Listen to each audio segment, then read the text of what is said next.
Ashley, welcome to New Zealand. Thanks for joining us on the programme. You're here for the Problem Gambling Foundation annual conference. So let's talk a little bit about that whole issue of Indigenous people and gambling. Why does it seem to be such an issue? Because it does seem to be something that is a particular problem. Does the industry target them, or are they vulnerable? What's the... I would have to say, and I can support this with research, is that Aboriginal people predominantly like to gamble to win money, to change their financial situation. So that's come from being unemployed and lacking a lot of skills around finance and the value of money. Another major reason why Aboriginal people like gambling is to escape. So they're trying to get away from something, to zone out, to relax. And poker machines in particular are providing that. And for remote communities in Australia, card playing is providing that. And then you throw in the other things like alcohol, and it's widely played. Everyone's doing it. You know, in Australia, we gamble $19 billion a year on gambling, 12 billion on poker machines. So Australia's spending plenty of money on gambling. That's a big industry that's not going to want people like you coming along and stopping it, isn't it? No. And my message too, it's not all about stopping. I will assist gamblers who want to stop.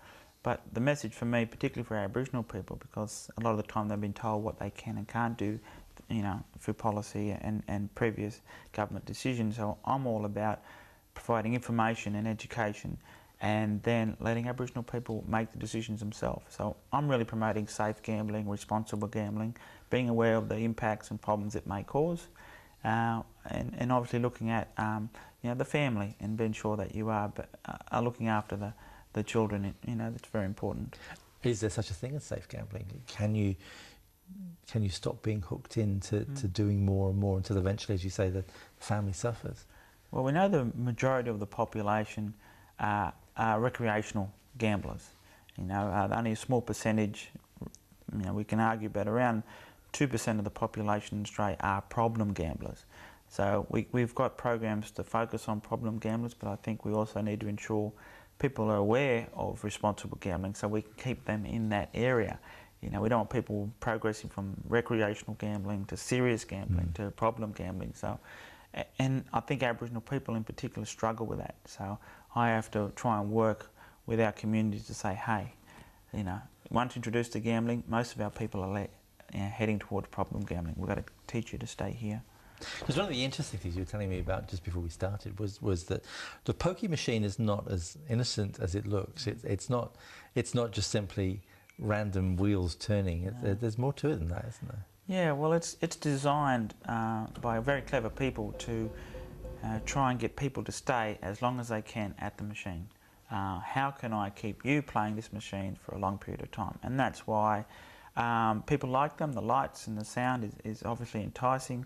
And the fact that you can win money is enticing, but all those little close wins, how close I can be to a jackpot.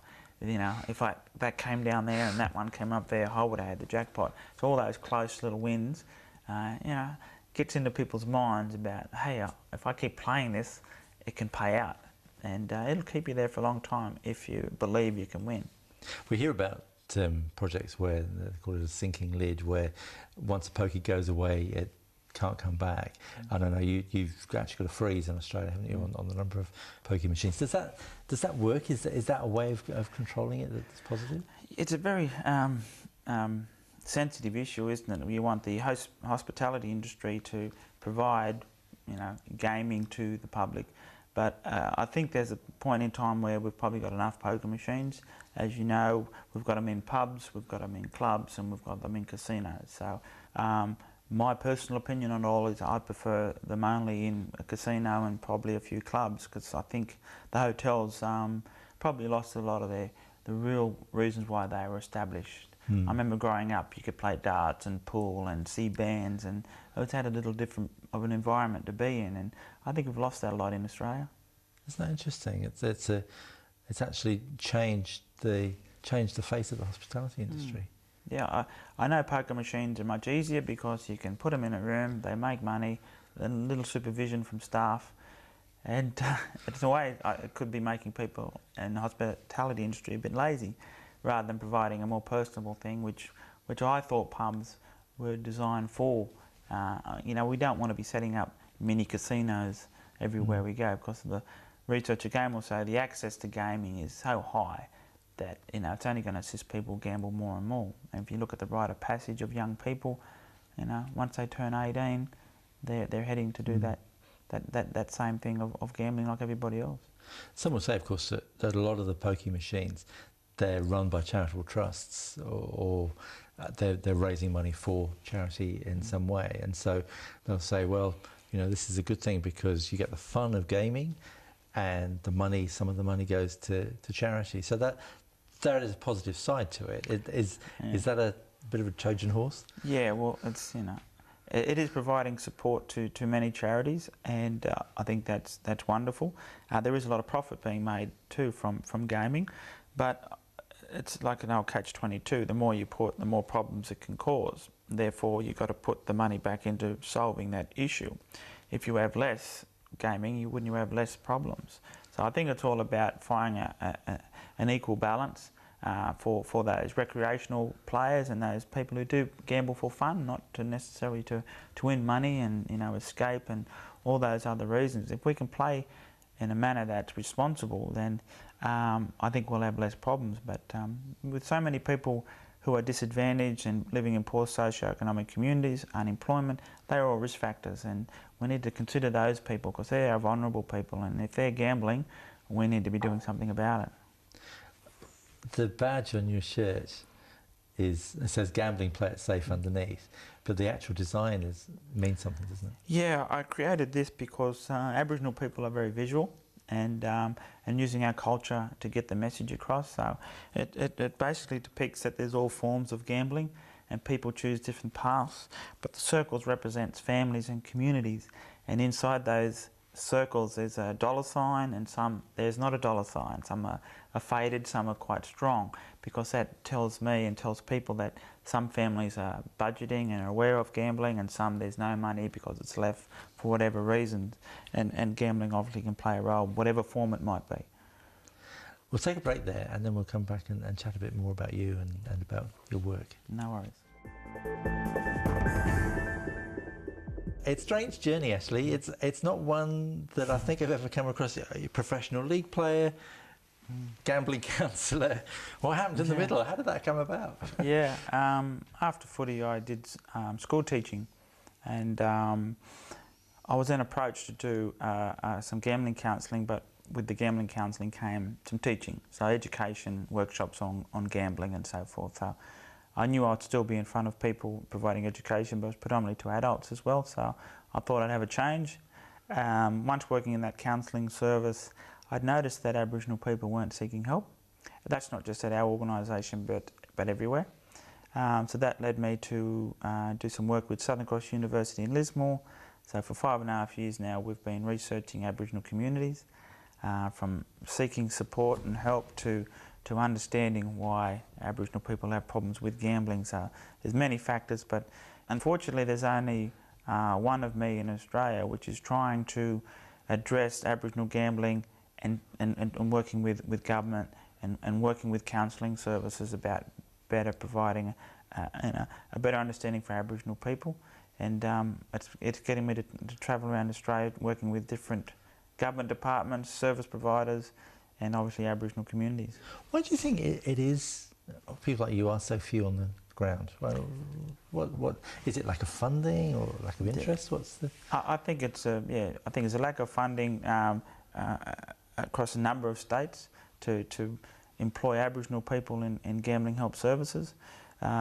We have only 4, maybe 5 Aboriginal people in Australia looking to assist or address problem gambling, and that's way too low. And maybe it's a stigma associated with working in the help industry, addressing gambling. And I'd like to think that we can get more Aboriginal people doing a diploma in counselling or becoming educators, because there's a real need for it. And that's one of my goals, is to get more in the field, because as you know, with the Maori population, there's more than 20 Maoris working in the industry, which is great. Yeah. Do you see the fact that you've come from the background that you have as a high-profile league-playing family?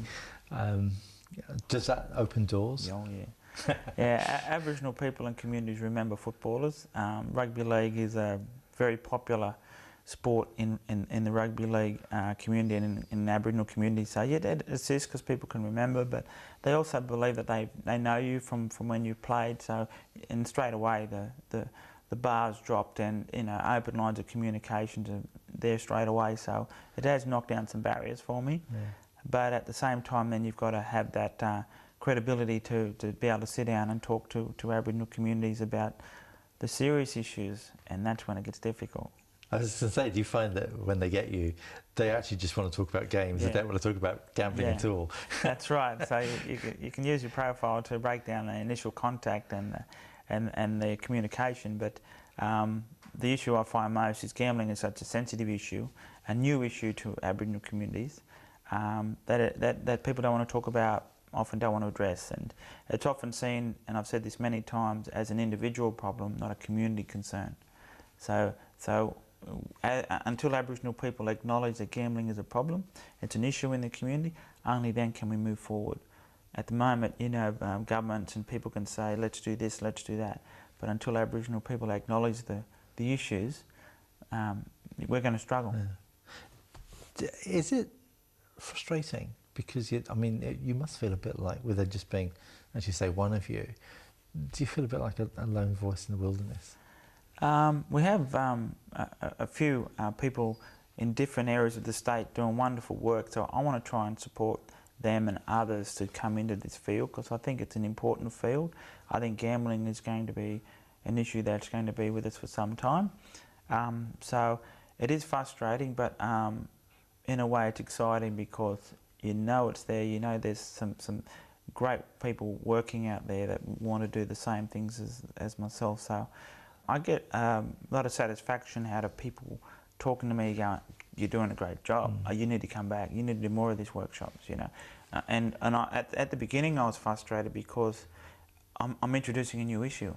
Some people would say, why are you bringing up gambling? Like, we want to focus on these other issues from alcohol or heart disease and health and mental health and, home ownership and so forth. There's many issues that we're trying to face. So introducing gambling was quite new. So I had that in the back of my mind, but I didn't want to dance around it either. So I do want to continue to bring it up, and hopefully people will understand I'm not trying to put the foot in here. We just need to talk about it and decide what we can do. So what would you like to see the government doing? Because I guess in the end, it's going to need government backing to get anywhere. I think at the end of the day, we look at targeting people who want to get into the industry, train them up, provide employment opportunities. We can have them in regional areas, being educators, doing work in the schools, running art competitions, running workshops, assisting the referral processes to gambling help services. There's plenty of work for them to do. They're just having the funds to be able to do that across each state, and that's another issue. Everything's funded state by state, so each government's doing different things. Yeah, too many times we've been telling people what's going wrong and what we should be doing. So I'd rather sit down with Aboriginal people and let them share it with me before I come in with what I've learned from going to other communities. It's an absolute privilege to meet you. Thank you very much indeed. Thank you. Thank you.